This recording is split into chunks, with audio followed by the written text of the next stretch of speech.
All right, let's talk about it now. The dust is settled and the reactions are kind of. Let's actually talk about it. You know what I'm saying? Welcome back to another episode of that Stay Off My Grass podcast. You got your boy, Suns fan Randy, in the building. And yeah, man, let's talk about the actual trade. You know what I'm saying? I feel like I've came to grips now that, like, all right, we lost the trade, but it's okay. You know what I'm saying? I feel like that's a good problem to have. You know what I mean? Like, if that makes sense, like, that's a good problem to have. Like, I don't really like my thing is that we got deeper as a team. You know what I'm saying? Like, and that's the part about it that I'm like, okay, this is a good problem to have because it's like realistically now, like we don't have anybody on the team that I feel like that can't give us like valuable minutes. It's like maybe one or two people. You know what I'm saying? Like maybe like I feel like Saban Lee is probably like the only one where I'm like, or Ish is like the only two guys where I'm like, they some wobblers, like you just don't know. But like outside of that, like the whole roster, like they can give you quality minutes. And I feel like I would love to be a fly on the wall in this training camp because this training camp is gonna be crazy. Like just to see Grayson Allen out there trying to fight for minutes, just trying to see, you know what I'm saying?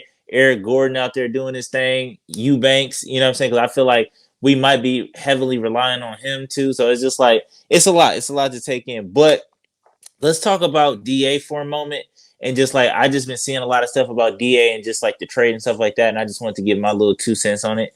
And I feel like DA to Portland is not that bad. And I feel like it's a good like start for him because I feel like a lot of people have been tiptoeing around it and just kind of like walking, like not really saying it. But it's just like the fact of the matter is that like DA kind of like nobody, I would say like the big three or whatever, or like the big one, like I feel like he kind of lost his respect amongst the team. You know what I'm saying? Amongst with Book and Monty and CP3 when he was here. So I just feel like the way that he was treated kind of put him like consistently put him in that little brother role where it's just like, yeah, man, you don't know nothing. You just little brother. You know what I'm saying? And I feel like I'm excited for him to go to Portland so he can kind of get out of that and be the leader that he is. Cause I feel like on this team or on this team it was or on the past team last year it was just too many leaders. You know what I'm saying? If that makes sense. You got CP3 that's trying to lead. You got Book that's trying to lead. You got KD that's trying to lead. You know what I'm saying? And then you got DA that's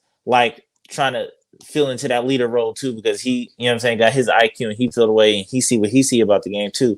So I just feel like he was just the bottom of the totem pole here. You know what I'm saying? And I feel like the bottom of the totem pole here wasn't necessarily that bad because that could be the top of the totem pole somewhere else. Just like, you know what I'm saying? Like in Portland, because I feel like he can go into Portland and be like the vet guy, the guy that know it all, the guy that's been to the finals, been there, done that, even though he hasn't really don't have the individual accolades to kind of back it, but he kind of has the team success and knows what it looks like to, you know what I'm saying? So I feel like that going for him, going forward, you know what I'm saying? People gonna be looking for him for his like, you know what I'm saying, opinion and stuff like that. So I'm kind of happy for him in that regard.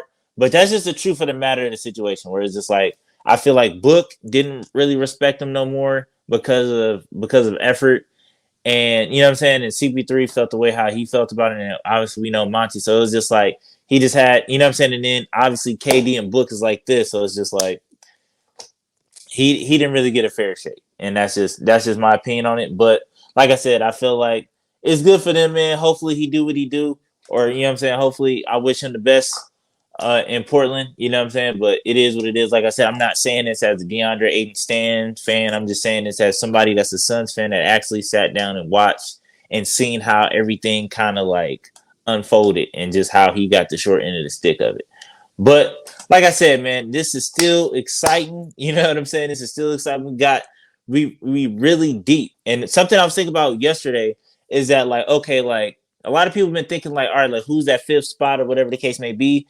And I got two things I want to talk about when it comes to like that fifth spot. Number one, first somebody that I might put. I've been seeing a lot of people saying Josh Okogie or whatever the case may be. But my thing is that I'd rather go if we're gonna go that route. I'd rather throw Grayson Allen in there just because Grayson Allen shot what 39-40% from three last year, and like he can kind of do the same things that Josh Okogie can do, just not that athletic.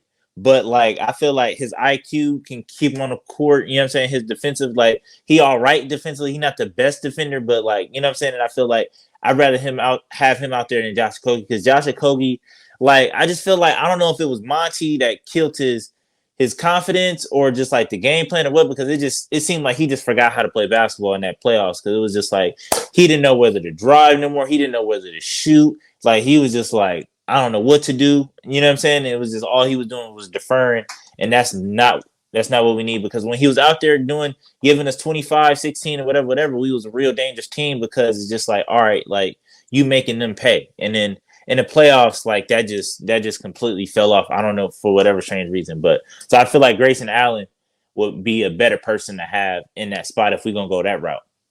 But to my second point, when it comes to this second or to this fifth roster spot, realistically, Devin Booker, Beal, and KD is not going to play all 82. That's just let's just nip that in the bud right now. Like, they're not going to play all 82. So realistically, we probably going to be looking at maybe two guys to fill out that starting five. So we got, and that's why I'm saying, that's why I'm not mad at it, because we got some stuff we can play with. You know what I'm saying? If Beal is out, maybe we can slide in somebody else in that, you know what I'm saying, in that fourth spot or whatever. We can slide in like a Keita Bates Diop or a Yuta Watanabe, or, you know what I'm saying? So we got things that we can play with, and that's what I like. You know what I'm saying? And that's one thing I kind of want to get across, is that, like, we're all sitting up here focused on this fifth roster spot, when it's like, realistically, like, we got people, like, I don't think Devin Booker falls in that category of just like people that don't play, or just like people that consistently stay injured. And we haven't really seen Bradley Beal in a serious, like, environment where it's just like, all right, like, where he wants to, you know what I'm saying? Not where he doesn't want to win, but it's just like he's actually moving towards something, opposed, like, in Washington, where it's just like, I could see how it's easy for you to take a night off. It's just like, bro, we bottom of the, you know what I'm saying, bottom of the bottom. Like, I don't feel like it, not today. So I feel like we're gonna see that. But like I said, at the end of the day, like, it's gonna be some periods of time, it's gonna be some stretches and some games where it's just like, where D Book is out, where KD is out, and da da da da. So it's like, realistically, we're gonna have to fill that spot with two guys. And like I said, I feel like I like Eric Gordon as a backup too. I like Grayson Allen as a backup too. I want to see what Nas Little can do. You know what I'm saying? Like, I really think that he's gonna be a fan favorite here, because like I said, I feel like watching him in Portland, I feel like he just didn't get a fair shake, because he was a lot of hustle points, a lot of, you know what I'm saying, a lot of athleticism. And I feel like that's what we need. We need defense, we need athleticism, and we need somebody that's going to get to the foul line. You know what I'm saying? Somebody that's going to make the rest blow that whistle. So, like I said, man, we lost the trade, but it's all right. You know what I'm saying? This is a good problem to have. We hella deep now. I don't care what nobody say about, you know what I'm saying? Like, if you don't think that we deep, then I feel like you just don't watch basketball. You don't know who some of these people are. You know what I'm saying? We deep. You know what I'm saying? Nurkic is gonna be all right. Like I said, I'm just looking, all he got to do is just be healthy from April to June. I'm not really expecting nothing from him. And my new question to everybody, and we could talk about it in the comment section, is like, all right, now DA is gone. Who we gonna blame if we lose now? Like, I feel like that's the real question. Like, that's the real question. Like, now DA is gone, right? Who are we gonna blame now if we lose?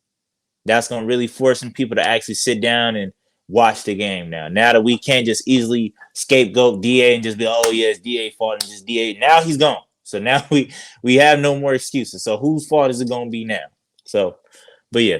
Till next time, man. I catch y'all. Can't wait. Peace.